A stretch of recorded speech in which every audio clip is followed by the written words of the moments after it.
प्रभाग क्रमांक 1 भारतीय जनता पार्टीचे अधिकृत उमेदवार आणि माजी नगरसेवक अनिल म्हणजेच बॉबी टिंगरे माझ्यासोबत आहेत. अनिलजी, आपलं टाइम्स ऑफ पुणेमध्ये हार्दिक असं स्वागत. गेली म्हणजे 2 टर्म तुम्ही नगरसेवक होतात. थोडक्यात तुमच्याकडून म्हणजे तुमच्या विकास काम मला जाणून घ्यायचे. मी प्रथमतः 2012मध्ये निवडून आलो. 12 ते 17 आणि 17 ते 21 असा 10 वर्षाचा कालखंड मी या प्रभागामध्ये कार्य केलेलं आहे. माझ्या ह्या सगळ्या प्रभागामध्ये विकास करताना पाण्याची सगळ्यात मोठी टंचाई होती. परंतु भामा आसखेडचा जो प्रोजेक्ट आहे तो मुळात फार घाई करून आम्ही या ठिकाणी आणला. भामा आसखेडचा प्रोजेक्ट हा अडचणीचा प्रोजेक्ट आमचे आदरणीय बापटसाहेब असतील, माजी त्यावेळेचे महापौर मूल्यांना मोहळ असतील, ह्या सर्वांनी पोलीस बंदोबस्तामध्ये त्या ठिकाणी ते काम पूर्ण केलं. म्हणून भामा आसखेडचं पाणी त्या 2017 आणि 18च्या दरम्यान आमच्याकडे आलं आणि त्याच्यामुळे आम्हाला भामा आसखेडच्या प्रोजेक्टमध्ये 4 ते 5 टाक्या मला बांधता आल्या आणि कळसमध्ये असेल, मुंजावस्ती असेल, धानोरीच्या 2 टाक्या असेल, त्या सगळ्या टाक्या मी पाणी भरू शकलो आणि अतिशय सुलभ पाण्याची वितरण व्यवस्था आमच्या भागामध्ये करू शकलो. म्हणजे पाण्याचं फार मोठं काम माझ्याकडनं झालं. एक इंग्रजी माध्यमची शाळा मी या ठिकाणी केली, जी CBSE पॅटर्न आहे. पुण्यामध्ये मला वाटते माझी शाळा मी पहिली आहे जी आमच्या धानोरी मुंजावस्ती भागामध्ये मी आणली. मुंजावस्ती भाग हा मध्यमवर्गीय आणि कामगार वर्गाचा आहे. तिथे खाजगी शाळेमध्ये 40 आणि 50 हजार फी असते, परंतु तिथे मला महानगरपालिकेद्वारे मोफत शिक्षण देता आलं. आज गरीब मुलं CBSE पॅटर्न माझ्या प्रभागामध्ये शिक्षण घेतात आहे, याचा सगळा मोठा आनंद मला आहे. मराठी माध्यमच्या शाळा तर ऑलरेडी मी 3 चालू आहे माझ्या भागामध्ये, पण इंग्लिश माध्यमची शाळा मी आणू शकलो. 30 एकरचं अतिशय सुंदर उद्यान मी आपल्या धानोरीच्या हद्दीमध्ये विकसित करतो आहे. एक सुंदर असं तलाव आहे. 30 एकरमध्ये त्याला कंपाऊंड केलेलं आहे. वन विभागाची ती जागा आहे आणि भविष्यामध्ये पुणे महानगरपालिका आणि वन विभाग संयुक्तरित्या आम्ही ते छानसं उभं करू. तर माझा ड्रीम प्रोजेक्ट आहे. ह्याच्यामध्ये बहुतेक सुविधा आल्या. स्विमिंग टँक केलं आहे मी, बॅडमिंटन कोर्ट केलं आहे, त्याचबरोबर मेट्रोची मान्यता आता किती मोठा विषय हा. अखंड सगळ्या पुण्यामध्ये मेट्रो विस्तारित होती आणि आळंदीसारख्या, विश्रांतवाडीसारख्या भागामध्ये मेट्रो आणण्यासाठी आम्हाला झटावं लागलं. आदरणीय मूल्यांना मोळ यांच्याबरोबर आम्ही पाठपुरावा केला. मेट्रोच्या अधिकाऱ्यांशी आम्ही पाठपुरावा केला आणि मेट्रोची अलाइनमेंटची मान्यता आम्हाला मिळाली. मेट्रोच्या आखणीबाबतचं नियोजन आता चालू आहे. येणाऱ्या काळामध्ये पूर्णतः आखणी झाली की मेट्रो ती कशी आणायची त्या संदर्भातली पाहणी आणि आखणी चालू आहे. तर येणाऱ्या काळामध्ये त्याला बजेट प्रोव्हिजन होईल आणि मेट्रो पण आमच्या आळंदी विश्रांतवाडी मार्गे आळंदीला जाईल. म्हणजे आमच्या नागरिकांना त्याचा फायदा होईल. STP प्लॅन्ट 350 कोटीचा 40 MLDचा प्लॅन्ट विश्रांतवाडी आळंदी माझ्या भागामध्ये 3 ओढे आहे. त्या तिन्ही कळसला 1 ओढा आहे, धानोरीला 2 ओढे आहेत. या तिन्ही ओढ्याचं कलेक्शन केलं आम्ही एकत्र करून. मैला पाणी, सांडपाणी तिथे जमवणार आणि तो प्रोजेक्ट आम्ही चालू करणार. त्याचं 60% काम संपलं आहे, 70% संपलं आहे.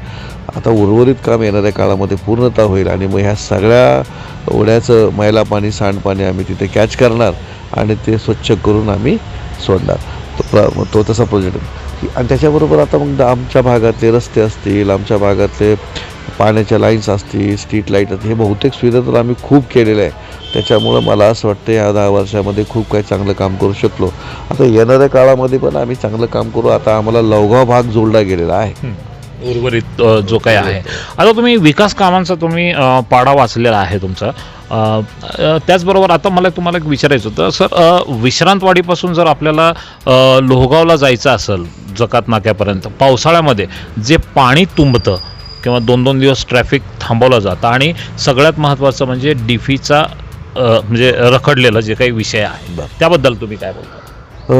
असे काही आयडेंटिटी स्पॉट आहेत ज्या ठिकाणी असं पाणी साठतं. जसं लक्ष्मीनगर जो धानोरीचा पट्टा आहे तिथे खूप पाणी साठतं. तर मी आत्ता दरम्यानच्या काळामध्ये 900च्या आणि 1200च्या 2 ट्रंक लाईन टाकून ओढ्यापर्यंत नेल्या. आत्ताच्या पावसामध्ये बिलकुल पाणी साठलं नाही. आता साठण्याची जी क्रिया आहे ती डोंगराकडनं पाणी होल्ड होऊन येत होती. आता डोंगराकडनं जे पाणी येतं ते सरसकट होल्ड होण्यापेक्षा ते वाहत राहतं. म्हणजे पूर्वी कमरेच्या वर पाणी येत होतं, आता ते न थांबता ते निघून जातं, ड्रेन होऊन जातं. त्याचं कारण आपण एक्सेस एक लाईन टाकून दिली, लक्ष्मीनगरमधून काढून ती ओढ्यापर्यंत टाकली. लक्ष्मीनगरच्या सगळ्या लोकांना विश्वासात घेतलं, ती लाईन कंप्लीट केली, पुन्हा त्यांचं जे काही रस्त्याचं कॉन्क्रिटीकरण आहे ते सगळं करून दिलं. आता पूर्वी ते रात्रभर ते पाणी त्या सोसायटीच्या आवारामध्ये किंवा गाड्या भरून जायच्या, त्यांच्या 4 व्हीलर गाड्या भरून जायच्या किंवा आसपास खूप पाणी व्हायचं. पण आता तसं होत नाही. तुमचं होल्ड होणारं 24 तासाचं पाणी आम्ही 1.5 तास ते 2 तासामध्ये पास होतं. त्याच्यामुळं आता अलीकडच्या काळामध्ये तसं काय होताना दिसत नाही. पण त्याला अजूनही काही प्रयोजन करण्याची गोष्ट आहे ती आम्ही करू आणि त्या काळामध्ये ते सगळं पूर्णतः करून देतो. दुसरा तुम्ही प्रश्न विचारला DP रस्त्याचा, हे खरं आहे. JP नगरहून काशीगंगापर्यंत जो रोड आम्ही केला आहे तो पण माझ्या कार्यकाळात झाला आहे. त्याचं पण संपूर्ण मेहनत मी त्याच्यावर काम केलेलं आहे. पण JP नगरला त्या ठिकाणी थोडं तांत्रिक अडचणी आहे. एका बिल्डरची जागा आहे, त्याच्यामधून तो रोड जातो आहे, त्याचं वेगळं असं म्हणणं आहे. त्याच्यापुढे एअरफोर्सची जागा आहे, JP नगरची काही प्रायव्हेट लोकांची जागा आहे. हा जो 300-400 मीटरचा पॅच आहे हा आपल्याला सोडावा लागेल. बाकी रस्ता पूर्ण झालेला आहे. 256 ॲसेट असे जे अतिक्रमण आहे तिथे त्या DP रस्त्यामध्ये, त्या सगळ्यांना आपण म्हणजे सूचना दिलेल्या आहेत, महानगरपालिकेने सूचना दिल्या आहेत. त्याच्या संदर्भात आपण विचार करायला हरकत नाही. पण मुंजाबा वस्तीपर्यंत किंवा रामभाऊ मोजे शाळेपर्यंत किंवा मुंजाबा रोड 10 क्रमांकापर्यंत आम्ही येणाऱ्या काळामध्ये रस्ता चालू करू आणि त्या ठिकाणी विद्यार्थ्यांसाठी बसही चालू करू, एवढं मी आश्वासित करतो. अनधिकृत जे बिल्डर्स आहेत त्यांच्या म्हणजे नाल्यावर जे बांधकाम झालेलं आहे त्यामुळे तुम्ही आता पाणी जे साचतं त्याचं स्पष्टीकरण दिलेलं आहे. परंतु विरोधकांचा किंवा इथल्या नागरिकांचा असा आरोप आहे की जे बिल्डर आहेत अनधिकृत बांधकाम करून नाले सगळे अडवल्यामुळं हे पाण्याचं निचरा व्यवस्थित होत नाही. याच्यावर तुमचं काय म्हणणं आहे? हे असं आहे की हा जो नाला आहे प्रायमोचा सर्वे झाला होता आपल्या पुणे महानगरपालिकेच्या माध्यमातून. ह्या ठिकाणी प्रायमोचा एक सर्वे झालेला आहे, म्हणजे आता कुठे किती रुंदी असावी याचा एक क्रायटेरिया प्रायमो ह्या सर्वेनी महानगरपालिकेनं आखून दिला आहे. त्यानुसार आपण सगळीकडे ती कामं करतो आहोत. पण हे खरं आहे की काही ठिकाणी बैठी घरांच्या लोकांनी फार जवळजवळ त्या नाल्याला चिटकून घरं बांधलेली आहे. जिथं आम्हाला 9 मीटर नाला रुंदी अपेक्षित आहे तिथं तो नाला 4 मीटर राहिलेला आहे. आता अशा संदर्भामध्ये आम्ही महानगरपालिकेला कारवाईच्या सूचना दिलेल्या आहे, देत आलेल्या आहे, भविष्यामध्ये पण आपण देऊ. नाला पूर्णतः मोकळा राहिला तर तो ड्रेन होणार आहे, ते पाणी ड्रेन होणार आहे, मैला पाणी सगळं ड्रेन होणार आहे, पुढे जाणार आहे. त्याच्यामुळे त्याच्यावर आम्ही काम करू, नक्की काम करू. सर, वाहतुकीची फार मोठी समस्या भेडसावते, तर त्याविषयी काय उपाययोजना? आम्ही त्याच्यावर पण काम करायचा विचार करतोय, कारण आता तिथे DP रस्ते खुले नसल्यामुळे एकाच रोडवर संपूर्ण ताण येतोय, तो म्हणजे धानोरी आणि लवगावचा मुख्य रस्ता. आता ह्याचा जर पर्याय रस्ता जो मागाशी म्हणाल्याप्रमाणे JP नगर फायनान्स चौकातून जो काशीगंगाला रोड येतोय तो पूर्ण करण्याचं 80% झाला आहे. मी म्हणालो तसं थोडे पाच राहिले, ते सगळे पूर्ण करायचं ह्या 25 वर्षामध्ये आपण काम करू. पहिल्याच 1-1.5 वर्षामध्ये तेच काम संपू. दुसरं म्हणजे धानोरीमध्ये जिथं गडबड होते, तिथं खूप ट्रॅफिक होते, त्याच्या संदर्भात खूपच त्रास लोकांना होतो आहे.